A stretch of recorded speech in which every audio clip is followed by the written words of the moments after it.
This is a WWN Publishing Group recording. Copyright 2017, all rights reserved.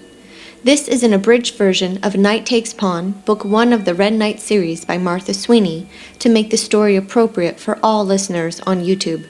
Read to you by the author. If you want to read the complete story, you can find the ebook or paperback online. Links are provided below in the description. Chapter 12, Night. I wake to Red's warm body pressed against mine and her sweet smell. Her skin feels so smooth. I can't help but run my fingers along her arm.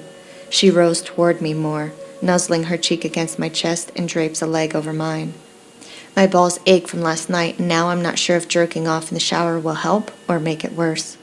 I almost lost it last night and had my way with her. The woman knows how to get under my skin. She's becoming even more attractive to me, which is getting harder to fight the need to have her. I know she's mine to do with as I please, but I was raised to respect a woman, unlike most men. Her attitude and sass are what adds to her appeal. I'm glad she doesn't talk because I think she'd provoke me even more toward the edge of insanity. I'm not sure if that insanity is good or bad. I roll to let her wake on her own side of the bed because I know she'll most likely freak out if she finds us like this. Right as I get her on her back, Red's eyes open. I don't move for a few breaths. "Morning," I greet. She nods. A knock is heard. "At least they're knocking," I mention. She agrees. "Stay naked," I direct, "but cover just enough if you want." I offer the sheet that was around our waists, and she takes it. I take a deep breath, forcing my morning wood to settle before I get to the door. "Good morning," Jagger greets. "Well, it's almost afternoon." He walks past me when I step aside.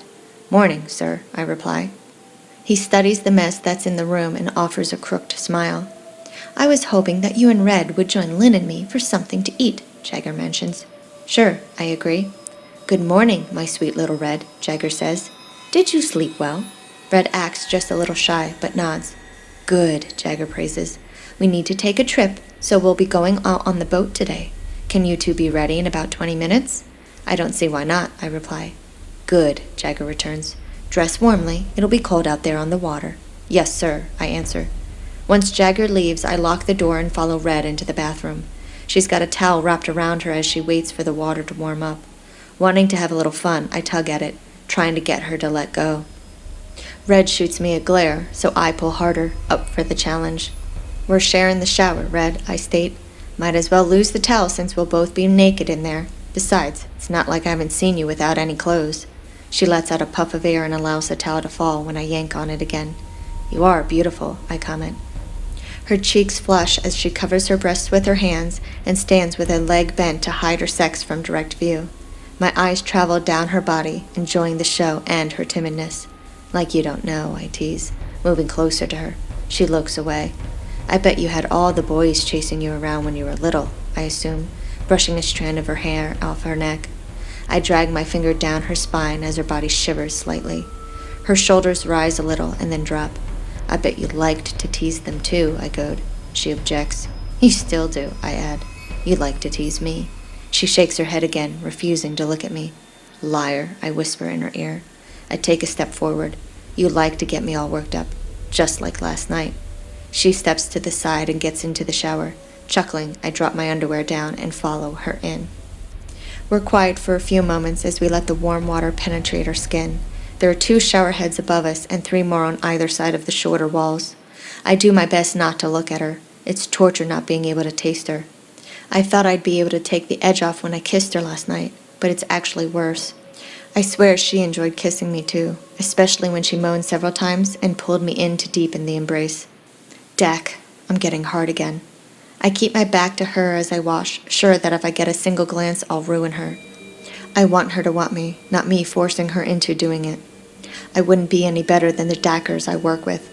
Red gets out quicker than I expect, so as soon as she's no longer in the bathroom, I rub one off. I amaze myself with how quick I blow my load. Right as I get out, Red walks back into the bathroom with a bra and panties on. Her eyes drop to my officer, who's still at attention, and freezes. I try to play it cool and dry off, but my balls ache as if they're still full. Red pops back out of the bathroom, allotting me enough time to settle myself. Leaving the room, I take Red for a quick detour and get us some juice and ganamo and a piece of fruit each in the kitchen. We're on the roof, waiting for Jagger with 2 minutes to spare. Everyone else who's joining us arrives either just before or just after Red and me. Jagger and Lynn are the last two to make it to the roof. The helicopter ride takes only about 20 minutes, and then we arrive at the docks. Once we're on the yacht, I keep Red close for selfish reasons. I'm not concerned about Jagger or the other guys wanting her. It's more of a matter of warmth. Jagger was right when he said it would be colder. I should have brought a jacket. Red doesn't seem to mind too much, even when I have her sit on my lap. We're inside the living area for most of the ride out to sea, but it's still dacking cold even with the heat running. Some of the guys chat quietly while others remain silent. I don't say much like usual, listening and watching everything that takes place. Red seems calm, calmer than usual. Perhaps she's just happy to be outside.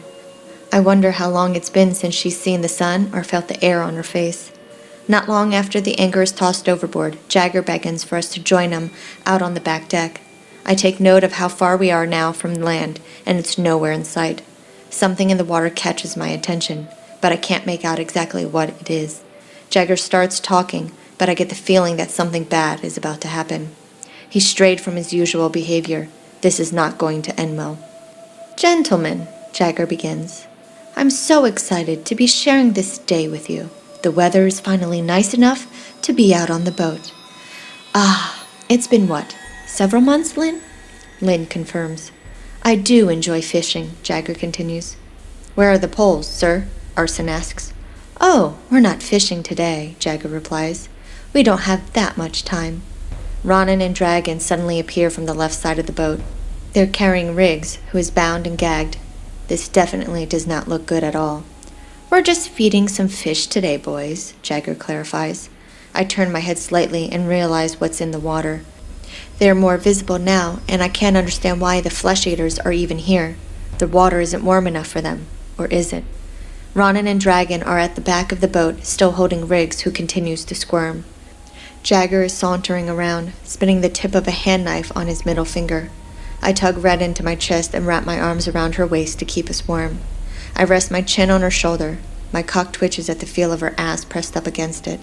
Her smell teases my nose, and I get visions of her naked in my head. I try to use the memory of her skin against mine from this morning to keep me warm. "Do you want to tell me the names of who is trying to overthrow me?" Jagger asks, finally starting his performance. Riggs mumbles through his gag. "What's that?" Jagger taunts, placing his hand behind his ear. "I can't hear you." His grin widens. "Dragon, it doesn't help if he isn't allowed to speak." Riggs' restraint is removed. I don't know what you're talking about," Riggs answers. "Sure you do," Jagger returns. "You've been feeding them information." No, I haven't," Riggs denies. "How many are you?" Jagger presses, running the edge of the blade down Riggs's cheek, hard enough to make an indent, but not hard enough to draw blood. "What?" Riggs asks, feigning understanding. I give the guy credit for denying awareness, even when his eyes give him away. "Who is trying to take my empire from me?" Jagger asks with heat in his words. He yanks Riggs's head to the side by his hair. "I don't know," Riggs blurts. "I don't know." "Well, isn't that convenient?" Jagger chuckles, letting him go. "What do you think, Breaker?" "Definitely convenient, sir," Breaker replies. "Well, if you can't give me any names, Riggs," Jagger says, taking slow, planned steps in front of him, "I guess you are no longer of any use to me." "Honestly, I swear," Riggs grovels. "If you give me time, I'll find out." "You've already wasted enough of my time," Jagger spits. He takes 2 steps towards Riggs and plunges the knife into his stomach. Riggs cries out temporarily until Jagger twists the knife. He drags the blade up several inches, and the second he yanks it out, Ronan and Dragon tip Riggs back and dump him into the water. The flesh-eaters don't hesitate and attack. Riggs lets out one single scream, and the creatures tear him apart, making a blob of blood in the water. "Now," Jagger says, wiping off his knife and then sheathing it.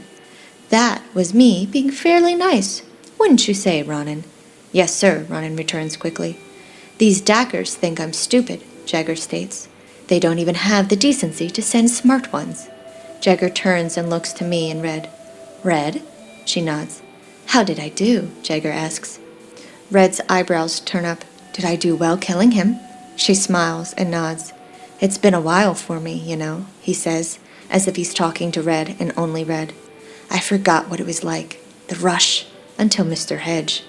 He pauses for a brief second and then places his hands on her cheeks. Thank you for that, my little Red. This is the end of this chapter. Thank you for listening. I hope you're enjoying the story so far. To read the full, unabridged version, you can find a link in the description below. To find out about new releases before the general public, be sure to subscribe to my newsletter. Also, to be notified when the next chapter is published, make sure you subscribe to my channel.